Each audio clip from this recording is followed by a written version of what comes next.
Цените засега стабилни, а кај овошето и зеленчукот регистриран пат. Зголемување има само кај одредени увозни производи. Но трговците ги намалиле маржите, па затоа нема основ да се носат мерки, смета министерот за економија Дурмиши. Државниот пазарен инспекторат во моментов ги контролира маркетите.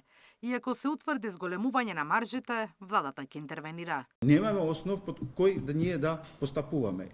Да, ќе го анализираме до крајот на овој месец ситуацијата.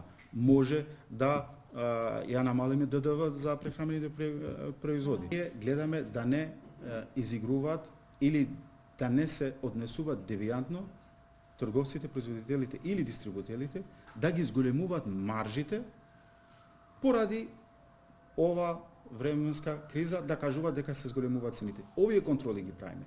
Ако случајно, како минатиот пат, гледаме дека девијантно се однесувале трговците, било кој од зинџерот на ланците, како сме реагирале минатиот пат со административните мерки што ги имаме на располагање, така ќе реагираме и овој пат. Инфлацијата не треба да не загрижува, смета Дурмиши, затоа што во соседството, па дури и во европските земји, трошоците за живот биле повисоки.